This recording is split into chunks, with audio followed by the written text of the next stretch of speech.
Gente, com muito prazer, estamos começando mais uma segunda dupla com o nosso querido amigo, meu querido amigo, professor doutor Jorge Vieira. Hoje, 19 de abril, Dia Nacional do Índio, um dia de extrema importância para as causas indígenas, e dando sequência ao tema que a gente começou na semana passada, na última segunda dupla, como prometido, o professor doutor Jorge Vieira hoje vai tratar especialmente do dia 19 de abril, ou seja, o Dia Nacional do Índio.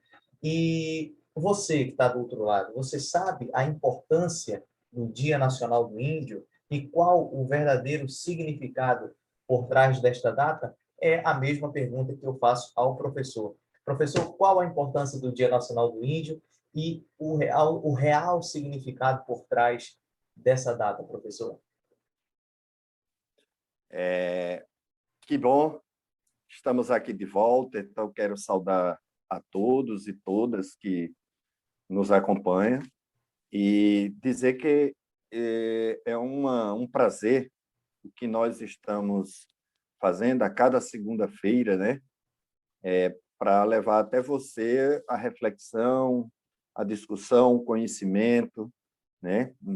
Novas informações, né? Então, é muito importante ter vocês aqui nos acompanhando às segundas-feiras, tá? Então, indo direto para a pergunta, eu quero refletir exatamente algumas coisas do ponto de vista oficiais, mas também as curiosidades que envolvem esse dia, né? Olha, como é que nasceu essa data? Na verdade, em 1940, né, acontecia um encontro, o primeiro, né, congresso indigenista interamericano. Então, nesse congresso, estavam discutindo exatamente, dentro da perspectiva científica, a etnologia, que é uma área da ciência antropológica que estuda os povos indígenas, chamados, entre aspas, de primitivos, né? Então, nesse dia 19, lideranças de vários países em nível internacional, e aí, por isso que ficou o dia 19 de abril como o dia do índio. Ora, e por quê? O que significado tem?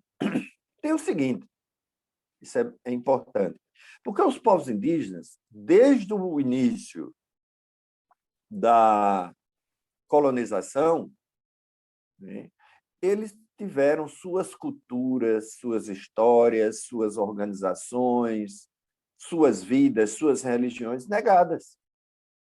Então, os colonizadores negaram radicalmente o protagonismo dos povos indígenas. Ora, então, esse significado de ida das lideranças indígenas para o Congresso tomou uma dimensão internacional. Então, a partir dessa data, vários países da América Latina, né, decretaram o Dia do Índio como dia 19 de abril. Agora, e aqui no Brasil? Aí tem uma curiosidade no Brasil, que é o seguinte: 19 de abril foi, então, finalmente, através de um decreto, né, do então presidente Getúlio Vargas, né, decretou também, em 1943, né, decretou o Dia do Índio, através de um decreto-lei, o Dia do Índio no Brasil. Só que, provavelmente, muitos não sabem também que 19 de abril é o dia de nascimento do presidente Getúlio Vargas. Então, coincidentemente, ele, como uma liderança em nível nacional e populista, né? O populismo getulista, varguista, né? Então, ele, coincidentemente, como eu disse, o dia 19 de abril tornou-se, no Brasil, o Dia do Índio, em também comemorado o dia de nascimento, o aniversário do presidente Vargas. Agora, e o que significou para os povos indígenas o dia 19 de abril? Inicialmente, né, o 19 de abril foi considerado um dia de comemoração, um dia celebrativo. Entretanto, ao longo da história, né, das décadas posteriores, os povos indígenas foram tomando consciência, se apropriando dessa data e transformando-a em um dia de luta e não um dia de celebração. Dia de luta reivindicativa dos seus direitos, demarcação de terra, saúde, educação, desenvolvimento e reconhecimento de suas identidades étnicas. Então, com isso, a partir da final da década de 70 para a década de 80 em diante, essa data tornou-se o quê? A Semana dos Povos Indígenas. Então, um dia só não dava conta, né, da reflexão, discussão. Então, o Dia dos Povos Indígenas. E depois da Semana dos Povos Indígenas, coincidentemente, um fato que ocorreu há 25 anos, que foi o massacre praticado em Eldorado dos Carajás, contra o movimento dos Sem Terra, que reivindicavam a demarcação, a reforma agrária. Então, foram massacrados homens e mulheres, naquele momento, pela Polícia Militar, uma ação da Polícia Militar do Estado. E hoje, né, nos tempos atuais, se coloca como o Abril Indígena. Outros chamam de o Abril Vermelho, né? O Abril Indígena é o mês todo, durante o mês, movimentos sociais, populações indígenas, lideranças do movimento indígena se deslocam para Brasília e fazem acampamento para levar suas reivindicações em Brasília. Então, não está acontecendo nesses dias, devido à pandemia, óbvio que essas lideranças dos diversos movimentos respeitam e têm consciência da orientação científica de que a melhor maneira de tratar ou de se proteger da pandemia é o distanciamento social, né? Então, por isso que não está acontecendo esses grandes movimentos e acampamentos em Brasília, mas, pela atual conjuntura, eu não tenho dúvida, se não existisse a pandemia, essa semana, esse mês, Brasília estaria tomado pelos movimentos sociais. Até, eu imagino que teria uma grande mobilização em nível nacional de grandes caminhadas dos movimentos sociais populares, indígenas, movimentos sem terra, sem teto, associações, trabalhadores rurais em geral. Professor, uma próxima questão os povos indígenas de outros países da América do Sul, a exemplo dos maias ou dos incas, são retratados como um povo que não se deixou seduzir, né, pela chegada dos espanhóis, né, os colonos espanhóis e tudo mais. Ao passo que o indígena brasileiro é retratado como um ser de fácil acesso, tolo, né, ao ponto de se encantar e trocar as suas terras por quinquilharias, espelhos e outros presentes. Por que os nossos indígenas foram retratados desta maneira, professor? Precisamos resgatar o processo histórico do Brasil para entender a questão que você coloca, é uma questão complexa que envolve outras questões. A primeira questão que devemos entender é que a colonização é igual para todos. Não existe colonização melhor ou pior ou menos ruim, né? Colonização é o quê? É a imposição de um grupo de forma etnocêntrica sobre o outro, considerando que as suas culturas ou valores ou cosmovisão são melhores, né, do que as outras. Isso é o etnocentrismo, quando você se coloca como centro para impor ao outro a sua visão de mundo. Ora, então, dito isto, todas elas, a espanhola, a portuguesa, a estadunidense, no Iraque, em qualquer lugar, Afeganistão, todas essas sociedades têm a mesma perspectiva, impor para dominar. Impor para dominar. Isso é a primeira coisa. Agora, a segunda coisa, tem um outro elemento. Não é que os povos desses países que você citou tenham tido uma melhor ou pior ou diferente situação dos povos indígenas daqui. Não, foram massacrados. Eu recomendo, tem um livro, O Pensamento Mestiço, de Sergei Gruzinski, que retrata que no México as populações foram mortas, assassinadas e jogadas os corpos em lagos, né, que apodreciam ao ar livre, entendeu? Os maias, enfim. O que acontece aqui no Brasil é que a elite brasileira construiu um discurso, construiu uma narrativa da seguinte forma, que foi uma narrativa que veio de Portugal. E aí eu abro um parêntese para citar um fato que ocorreu comigo.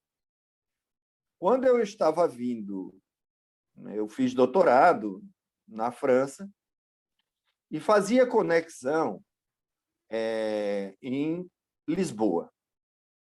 Saía 5h de Lyon e logo cedinho estava em Lisboa e o voo que vem para o Brasil só saía 4h. Eu aproveitava todas as vezes para passear em Lisboa, conhecer, enfim. E uma das vezes eu fui exatamente para a Torre de Belém. A Torre de Belém é um monumento, né, que é turístico, inclusive tem um famoso pastel de Belém. Os turistas do mundo todo e os brasileiros geralmente passam pela Torre de Belém para conhecer. Porque é um monumento em homenagem aos portugueses, em homenagem aos navegadores que vieram colonizar o Brasil. Ora, coincidentemente, naquele dia, mais ou menos umas 10h da manhã, eu fui à Torre de Belém. E lá, o que é que eu encontro? 2 professoras dando aula para umas 12, 13 crianças. Aí, mais ou menos aqui do 9º período nosso, né? Enfim. Aí eu fiquei escutando o conteúdo, porque lá na Torre de Belém, no piso, tem um mapa mundo. Então, as professoras ficavam ali, exatamente, em Portugal, em Lisboa, saindo do ponto, e davam a aula caminhando até o Brasil. E eu lembro de uma frase que foi a seguinte, elas disseram, nossos heróis portugueses saíram daqui e foram colonizar os selvagens. E aí transcorreu todas as aulas. Então, veja, a narrativa, até hoje, isso foi em 2012. 2012. Então, a narrativa continuou aqui no Brasil. Tem um antropólogo, o Everardo Guimarães Rocha, ele publicou um livro que é Etnocentrismo, e ele diz que os indígenas aparecem de 3 formas na literatura brasileira. Primeiro, selvagens, preguiçosos, indolentes, etc. Segundo, ele aparece como criança, aquele que deve ser ensinado, aquele que deve ser colonizado, aquele que deve ser adestrado na cultura, porque a concepção é que eles não tinham cultura, então tem que levar a cultura para eles. E, em terceiro momento, ele aparece como amante da natureza. Ora, no primeiro momento, selvagem, no segundo momento, criança, que tem que ser ensinado, e no terceiro momento, amante da natureza. E a literatura, aí eu lembro de alguns autores, tanto europeus quanto brasileiros, por exemplo, Jean-Jacques Rousseau, que nasceu em Genebra, na Suíça, o famoso do contrato social, ele diz o seguinte, que o homem nasceu bom, mas a sociedade o perverte. Ou seja, o destrói. Então, quer dizer, é aquela visão do paraíso perdido da Bíblia, né? Lá no paraíso era uma beleza. Quando pecou, né? Então perdeu a pureza. Aqui no Brasil nós temos outro, um grande escritor, né? José de Alencar, que escreveu o livro Iracema, que ele retrata como Iracema, a Índia dos lábios de mel, né? Então, essa visão do paraíso foi uma visão que foi trabalhada na literatura, né? E aí, para completar esse cenário, a elite, então, construiu uma ideologia de que no Brasil é uma democracia perfeita, foi construído a harmonia, aqui não tem diferenças culturais, não tem diferenças ideológicas, não tem diferenças sociais, econômicas. É uma grande união. O próprio Darcy Ribeiro retrata no povo brasileiro essa concepção, e outros pensadores. Então, isso foi uma ideologia construída para negar o que de fato aconteceu e acontece no Brasil. Veja, o que aconteceu? 3 coisas importantes. Primeira, a desterritorialização, ou seja, os territórios indígenas foram destruídos, invadidos, expoliados e tirados dos índios. Até hoje, eles lutam para recuperar seus territórios. Depois, o genocídio. A gente lembra do genocídio, e tem que lembrar, efetivamente mesmo, dos nazistas contra os judeus, né? 7 milhões de judeus.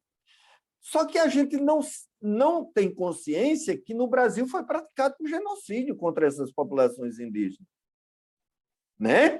Eram cerca de 5 a 7 milhões de indígenas em 1500. Então, quer dizer, o genocídio foi violento. Depois, o etnocídio.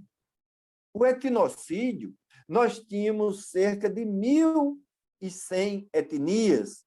Hoje nós temos no Brasil somente 270 etnias, mais precisamente 274. Então, olha, foram dizimados. E não só pessoas, mas grupos inteiros.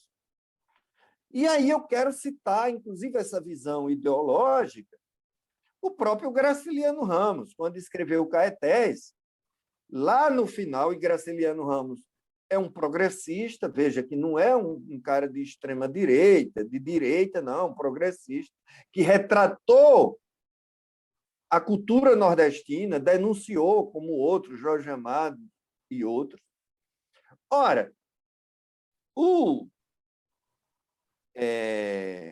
Graciliano Ramos, que foi prefeito de Palmeira dos Índios, que é aqui de Quebrangulo, né? A origem dele, mas fez sua vida e ficou conhecido em Palmeira dos Índios, é tanto que tem um museu Graciliano Ramos em Palmeira dos Índios. Graciliano Ramos, no seu livro Caetés, que eu escrevi um artigo científico sobre isso e publiquei, diz o seguinte, sobre o Chucuru Cariri, que é um povo de Palmeira dos Índios.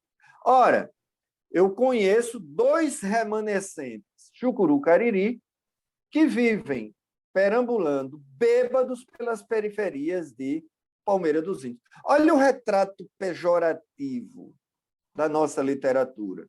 E é isso que a gente aprendeu na sala de aula. E, para completar, no dia 19 de abril, além da literatura, aí os professores e os pais pintam as crianças, né? Botam um cocá na cabeça e uma saia de palha, e aí ensina as crianças. Eu tô achando legal, isso, porque eu acho professor. você se identificou. Todos nós passamos por isso. E o pior, Exatamente. professor, o colar era feito com pipoca. Eles costuravam e tal. Era uma coisa horrorosa, mas enfim. Pois é. Olha a forma distorcida que a educação reproduz.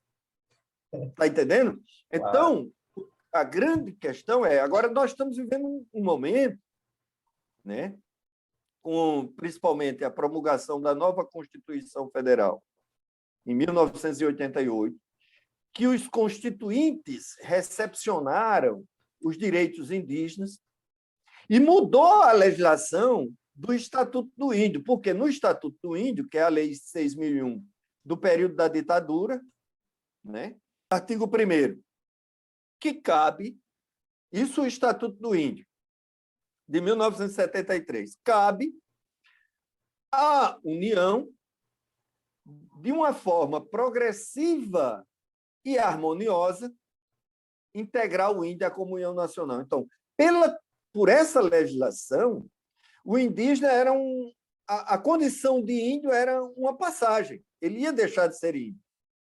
Ora, os constituintes, então, trazem uma nova abordagem, rompendo com essa concepção de integração e colocando o seguinte, no artigo 231, né?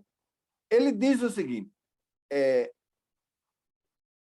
cabe à União reconhecer a cultura, organização, religião, costumes das populações indígenas. Então, quer dizer, muda completamente. E, com isso, para finalizar, o ex-presidente Lula também, através de uma lei federal, incluiu no currículo a obrigatoriedade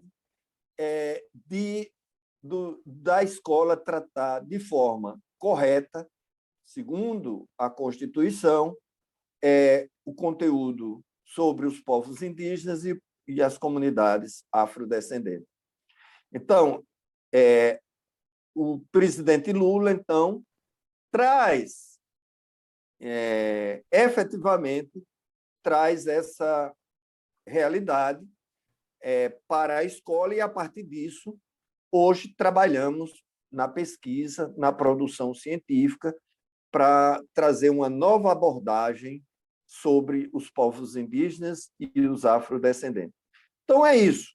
Não é que a colonização desses outros povos foi menor ou maior. Não, é que foi construída uma narrativa ideológica para negar efetivamente a realidade dos povos indígenas, que continuam lutando reivindicando o seu reconhecimento étnico e os seus direitos, e o direito a ser diferente. Perfeito. Professor, uma última questão para a gente hoje. O nosso tempo hoje vai ser um pouco mais reduzido. O senhor hoje tem um dia atarefado, né? Até por conta de outras lives e tudo mais, um evento que vai acontecer no SESMAC, né? Que é sobre também a temática indígena, ao qual o senhor é um dos palestrantes. Eu queria saber o seguinte: apesar dos pesares, né, de tudo que já fizeram nessa tentativa cruel, né, de dizimar, né, os povos indígenas, até a atualidade, isso acontece. A tentativa constante é de acabar, abafar, dizimar esses povos. Mas aí, no nosso último encontro, na segunda-feira passada, o senhor tocou numa questão muito importante, que o indígena atual, ou seja, as novas gerações indígenas, estão indo para as universidades, né? Estão se adequando a um novo momento, vamos dizer assim, pelo meio da educação, ou seja, da academia, para que discutam de igual para igual. Então, o índio brasileiro, professor, o que eu quero saber é o seguinte: ele ainda tem motivos reais para comemorar? Ou o senhor acha que, em breve, de fato, essas comunidades acabem de vez para sempre? Olha, duas coisas, Gabriel. Primeiro, não tem o que comemorar, né? Principalmente na conjuntura atual, porque a política indigenista do atual presidente da República é de total negação dos direitos constitucionais das populações indígenas, né? Desde a campanha ele já dizia que não demarcavam 1 centímetro de terra, né, para os índios. E, enfim, esse presidente é contra tudo, contra negro, contra homossexual, contra mulher, contra índio, contra os pobres, né? É um negócio impressionante. É um presidente negacionista dos direitos, né, da população. Então, não tem mesmo o que comemorar, né? Agora, isso não significa que os povos indígenas vão submergir. Não vão. Já são 520 anos de massacre, e eles continuam resistindo, continuam lutando pelos seus direitos, continuam reivindicando, continuam se mobilizando e continua a luta. Então, eu não tenho dúvida, né, que os povos indígenas continuarão a sua trajetória de reação aos colonizadores de ontem e os de hoje, e buscando, com seus aliados, com os movimentos sociais, conquistar os seus direitos. Porque eu digo o seguinte sempre, que é uma frase de um teólogo alemão, radicado no Brasil, Paulo Sues, que ele diz o seguinte: nessa crueldade do capitalismo, não há ilha de salvação. Ou seja, precisamos nos unir. Trabalhadores rurais, trabalhadores urbanos, indígenas, mulheres, sindicalistas, movimento LGBT+, todos os segmentos devem se juntar para lutar por uma nova sociedade. Esse é o nosso objetivo e o nosso compromisso, de construir uma sociedade que possa ter justiça, que possa ter igualdade, que possa ter fraternidade. Então, é essa grande tarefa, no dia 19 de abril, de chamar a consciência da população. Por quê? Eu tenho dito nas minhas aulas de sociologia, eu digo o seguinte: o Brasil, de fato, só terá um projeto de país, de nação, quando ele retomar e reconhecer as suas próprias raízes. históricas. Então, uma fundamental são os povos indígenas, depois os povos africanos, que aqui ficaram para mais de 350 anos em escravidão, e continuam precarizados, continuam abandonados pelas políticas públicas. Então, é esse um momento fundamental, essencial, de despertar a consciência de toda a sociedade para um novo projeto que deve ser construído. Perfeito. Eu fico imaginando, professor, o momento da chegada desses colonos e a reação, né, de um indígena naquele exato momento, ou mesmo quando um negro foi liberto em 1888, e eu imagino quantas pessoas ali na praça, lá no Rio de Janeiro, enquanto a princesa Isabel fazia, né, a leitura da Lei Áurea, e eles, na certa, se perguntavam: meu Deus, para onde eu irei? O que eu farei a partir de agora? Porque não havia, né, absolutamente nada. A mesma coisa acontece com o índio. Né? Para onde eu vou se me tiram o básico, que é a minha terra? Então, cabe aí essas questões para a gente, claro, com certeza, discutir sempre, porque é de fundamental importância a preservação dos povos indígenas brasileiros, ameríndios, enfim, toda a América Latina, toda a América do Sul. Professor, muito obrigado pela sua participação mais uma vez. Agradecer a todos e a todas por nos acompanhar. Então, vamos nos organizar, refletir, tomar consciência e agir na construção de uma nova sociedade. Com certeza. Valeu. Grande abraço, professor. Até a próxima segunda, se Deus quiser. Um abraço. Tchau, tchau.